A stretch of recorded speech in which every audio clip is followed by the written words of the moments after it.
This is the Investor Connect podcast program. I'm Hall T. Martin. I'm the host of this show in which we interview angel investors, venture capital, family offices, private equity, and many other investors for early stage and growth companies.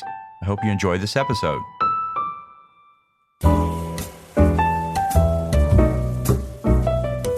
Hello, this is Hall Martin with Investor Connect. Today I'm here with Reagan Rodriguez, founder and chief volunteer officer at WORTHYdomes. WORTHYdomes designs and manufactures sustainable long-term dome structures, providing near immediate housing relief in hard-hit areas. The domes are easy to assemble dwellings that can be erected in 1 hour by a team of 2 unskilled laborers, allowing for entire communities to restabilize speedily after disaster housing crises. Thoughtfully positioned at the intersection of disaster relief and affordable housing, WORTHYdomes comes alongside impoverished communities after natural disasters and war decimate both their landscapes and economies. The WORTHYdomes system provides off-the-grid housing where utilities may have been interrupted. Proprietary structural design and building materials feature high wind stability, bulletproof walls, solar panels, and water filtration through reverse osmosis, ensuring drinking water is 99% clean. Reagan, thank you for joining us. Oh, you're quite welcome. Well, great. So what was your background before joining WORTHYdomes? What did you do before this? Well, it all kind of started as a result. I was in merger and acquisitions. And when I say that, don't be too impressed. I did it more on the small end, and my niche was specifically dental and medical. So when that dentist was ready for retirement, we would work on that exit strategy. The same thing with that doctor. And that's how all of this got started, Hall, is that I one day had this idea. And that idea was I had several doctors that had already retired and they were bored. And so the idea was we would do these mission trips, and I chose to pick Honduras. And it's interesting that right now they're going through a hurricane. And the idea was that it would be good PR for me. That was my plan. And one of the things I noticed is a lot of doctors want to volunteer in places like Honduras because they think, oh, it's adventurous, plus it looks good, we can get pictures taken, then my patients can see it.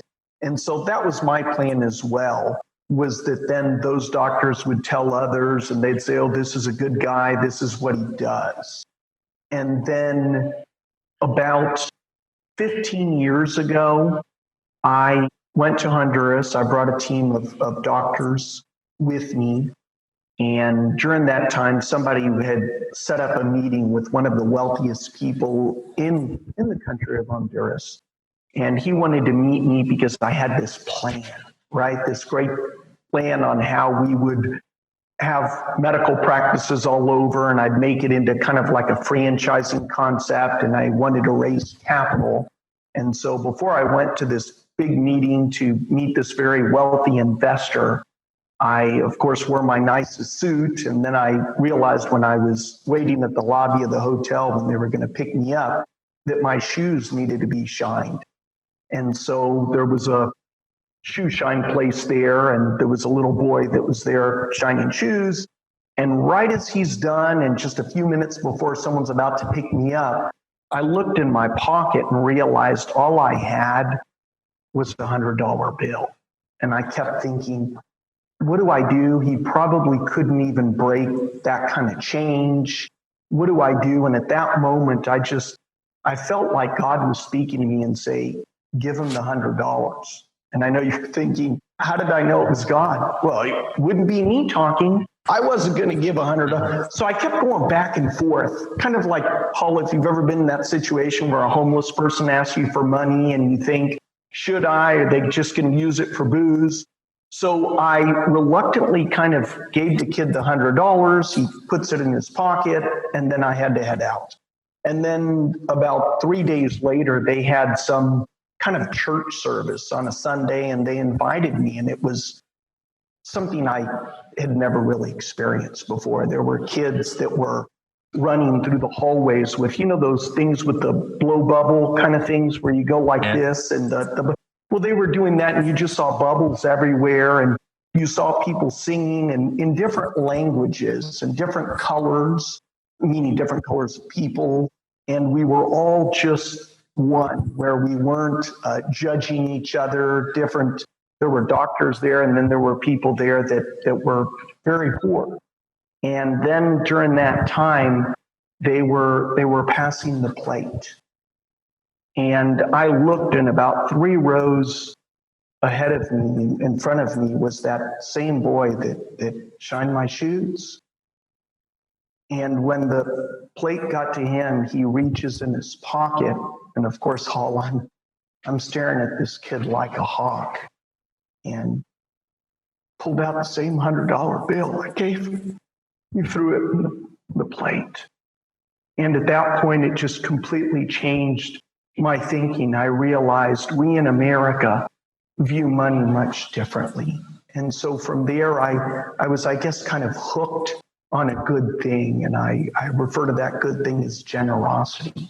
So from there, it evolved into this invention of mine with, I do them as a dome structure specifically because of the aerodynamics of, the wind will go over it. Sorry, I'm a little emotional on that. So that's how it got started. Well, that's an amazing story. And you've been doing this business for some time and working with investors and turning it into an ongoing business. What's your advice for people investing in this space? What do you tell them about this area from their point of view? I would say, what are your natural talents? What are your gifts? Because I obviously want them to get involved, not just invest money. And the reason why I say, what are your gifts? What are your skills? There is a young woman I'm actually going to be talking to, a elderly woman, I should say, but she's young at heart. And I'm going to be talking to her at about 5, I think it is, 6 o'clock. I've got a Zoom with her. And she's always wanted to get involved in this, but she doesn't have a lot of money. Well, what she does is, this woman is in her late 60s, and she works part-time with this company that they're in Dallas, actually. I know you guys are in Texas. And they do mobile home parks throughout Texas. And they are wanting to build a community of 250 mobile homes. And this woman, her name is Toby, she said, whoa, hold on. Before you do that, wouldn't you rather have something that's a little bit more sustainable? In other words, you know the way mobile homes are. After 10 years, they're not worth anything. And high winds could impact them. And these folks do not sell mobile homes. They buy them and then rent them out. So what they want to do is build a 250 community of mobile homes. So our profit and they need to be at least 1,500 square feet, because that way they can get a mortgage for them. So in order for me to build a 1,500 square foot dome, our profit, the company's profit, would be about 30,000. So if you do the math, 250 multiplied by 30,000, I think that number is close to 7,500,000. So that would be my advice. Could there be synergies within your business, your background, your skills that we can bring into this? Because yes, I like going after disaster relief. And there's also another opportunity with multi-unit apartments, with minimalists, communities like that. So where do you think this industry is going? How do you think it's going to evolve given the financial requirements and those type of things? What's your take? I think what we've been seeing is that there's more and more natural disasters that are taking place. Mm-hmm. And if I just was to ask you, Hall, just from everything, just common sense and what we've been learning about, why do you think, Hall, that there are more natural disasters that have been taking place and more hurricanes than ever? A lot of people put it on climate change. The planet is heating up and getting a lot more unstable conditions and severe weather events, and it appears to be continuing. Yeah, so our structures have ongoing benefits for the environment. In other words, each dome that we recycle is approximately 15 bottles per square foot, bottles of water, right? So that 1,000 square foot dome that we're going to build is recycling 15,000 bottles of water over time. So over time, you think the industry is going to shift to be more climate change relevant, harder materials, longer lasting, can sustain higher winds, that type of thing? Yeah, one of the questions I get is how long will they last? And I say, well, remember, they're plastic. That's why plastic is bad for the environment. They're going to last longer than the home you and I live in. And well, how fast is this sector growing? What's going into it? I was a minimalist before it was popular to be one, my wife and I. We each only own one pair of shoes, one pair of tennis shoes. Let me be clear on that. One pair of dress shoes. We still have nice clothes, but it's just not that much. I own 2, maybe 3 like this button-down shirts. I own maybe 2 T-shirts. So we're noticing that there are more and more people that are minimalist. I think that even that baby boomer generation is now wanting to maybe have something that is smaller and maybe just a 1 or 2 bedroom kind of a dome. So that's where I think we're going. And how many other companies do you think are going in that direction and joining in one way or another? Sure. It's not so much companies. What I notice is individuals, people. Let me just share this, kind of going off topic, but kind of on topic. It just reminded me, when I witnessed the damage and the amount of families that were without shelter, when I was in Puerto Rico in 2017, I think it was that Hurricane Maria, and then Irma was the one that hit in Florida. I experienced this significant emotional event that drove me to perfect our domes, and then from there, pursue a FEMA contract for the disaster relief. I think you also know, as I've shared with you, we also built a medical clinic there. Last year, I know I was informed by the medical director that since then we've had 3,000 live births in that clinic. Wow. I hope that kind of answered the question of where we're going. Help me out here. What was the question again?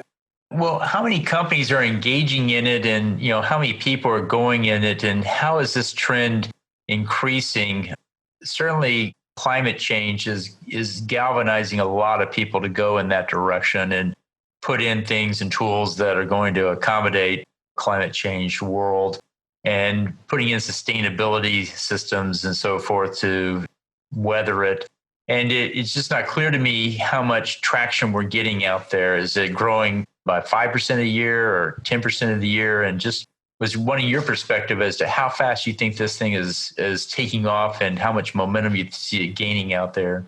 Sure. Thank you for reminding me. That's why I kind of went off on that tangent with the FEMA contract. One of my challenges is just fulfilling the orders.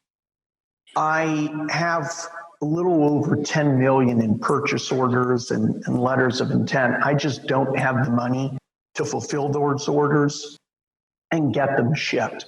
So I can't give you an exact number of percentage-wise. What I can give you is an exact number of how many purchase orders we have and the money I need to then fulfill those orders. So you have more business than you can actually build at this point. So it sounds like it's taking off in a big way. And so that was my next question. What are the challenges in this space? It sounds like keeping up with the orders is one of them. What else do you find is a challenge for you? There are 2 kind of oars to the business. There's the disaster relief, and there are the people that want these domes for themselves.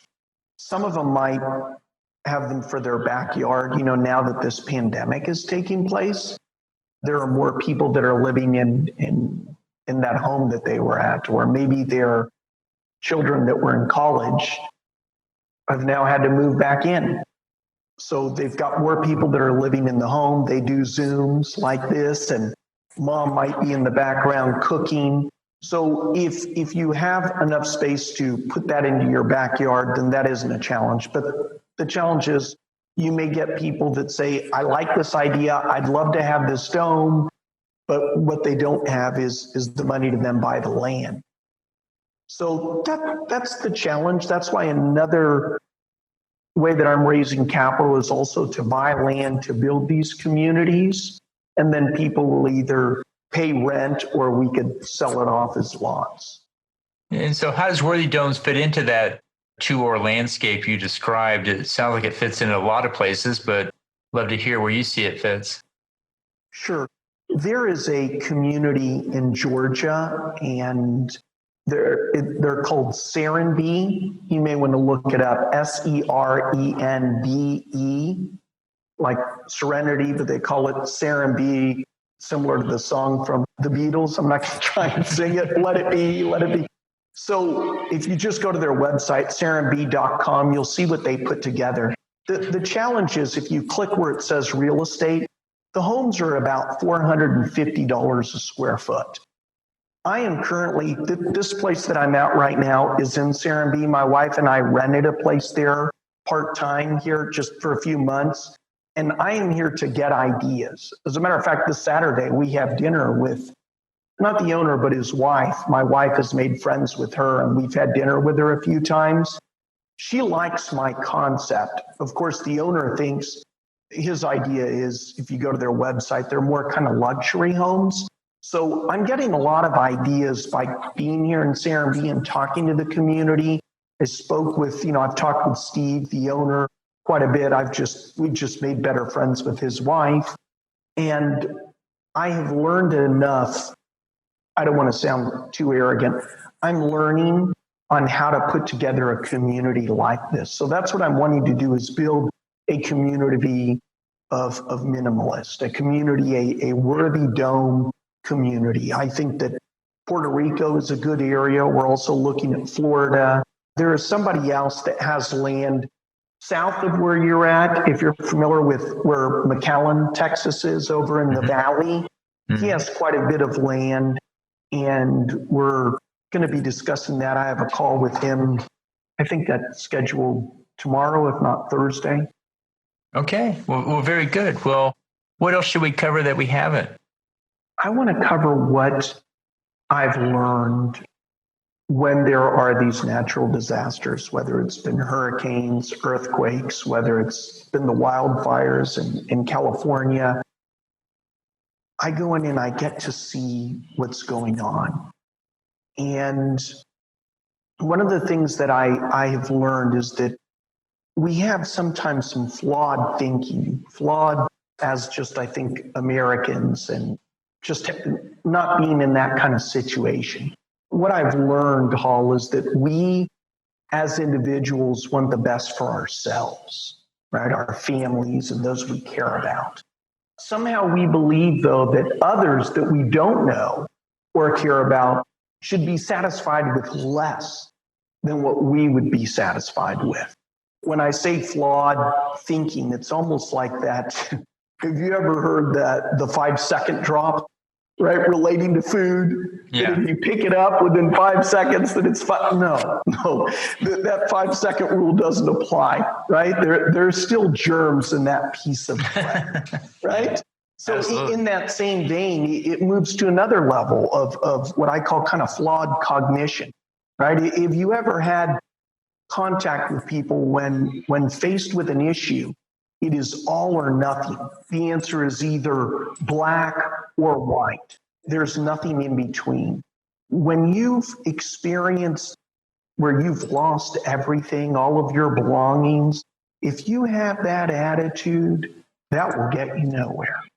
The other thing I noticed, that I fall into this too, I'm not perfect. I'm saying I've learned this from people when they've lost everything, but sometimes what we in our cushy homes, we kind of, what I call kind of catastrophic, right? It's that the worst thing that's ever happened in the history of all mankind, right? Whenever things aren't going exactly how you want it to, right? You personalize every situation. You think that your needs are the focal point of the universe. If you really take time to think about other people other than yourself, you'd find that all of these feelings do not really manifest, right? The other thing that I have noticed, I noticed this specifically when I was in Puerto Rico, that reaching conclusions on insufficient kind of data, meaning you don't have all the data, yet you form a conclusion. When I was going after FEMA contract and talking to other sovereign funds, what I noticed is that it's not really liars, Hall, that you have to worry about. It's people who may not be right, but they're always certain about it. Those are the ones you have to watch out for. In other words, they communicate with such certain, as if what they said was carved in stone. I'm fascinated with the irrational ideas, I think, that are prominent here in America that impact our behavior. There is an idea that there is a dire necessity. I've learned this when everyone has lost everything, that for an adult human being to be approved and loved by virtually every person in their community. The idea that it is catastrophic whenever things are not, as I mentioned before, going the way they should be. The idea that human unhappiness is externally caused and people have little or no ability to control their sorrows or their disturbance. It's amazing. My wife and I have noticed when someone has lost everything, they don't feel that way. It's kind of like that little kid that shines shoes. His attitude was, I have clean water to drink. Maybe, right? I have a roof over my head. I've got something extra. There's probably somebody else that's in need. I want to kind of pull together, if I have another few more minutes, a notion of thought on emotion and behavior.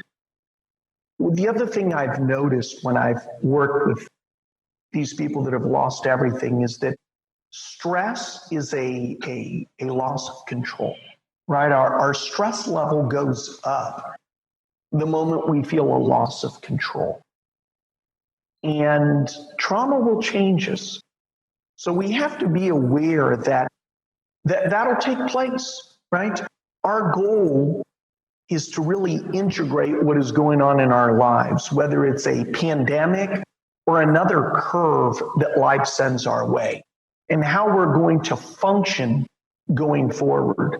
The positive thing is that I've noticed whenever there's trauma, you've probably noticed this as well, Hall, resilience is often a common response to trauma.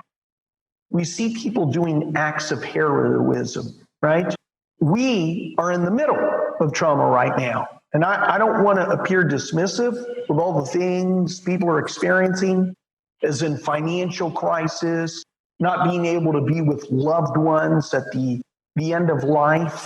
I know I talked with Lilia about that. She lives with her mom, and she said she's very cautious to not be around people where she could spread that virus. So all of those things are critical. We're not talking about the facts that we are going to wish those things away, okay? We, in terms of managing ourselves, need to look at how we are going to manage our thoughts so that we can manage our lives.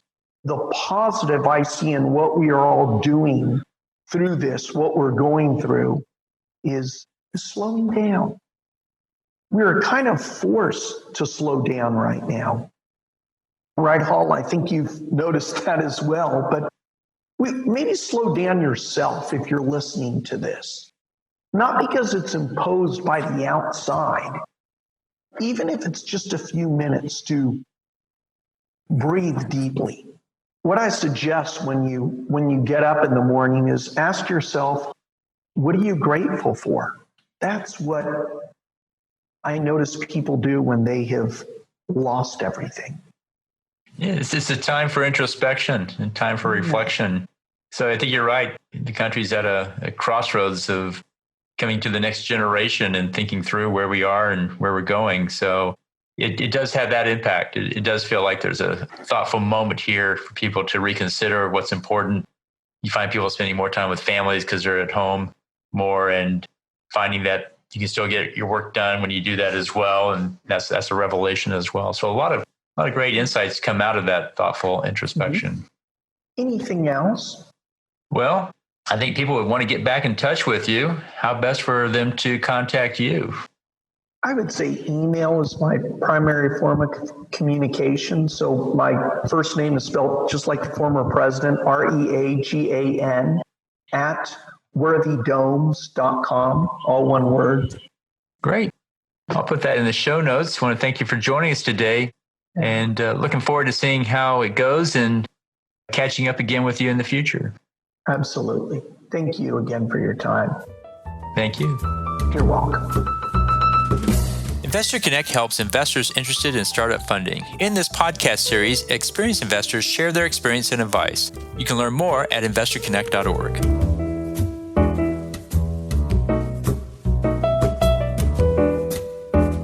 Paul T. Martin is the director of Investor Connect, which is a 501c3 nonprofit dedicated to the education of investors for early stage funding. All opinions expressed by Hall and podcast guests are solely their own opinions and do not reflect the opinions of Investor Connect. This podcast is for informational purposes only and should not be relied upon for the basis of investment decisions.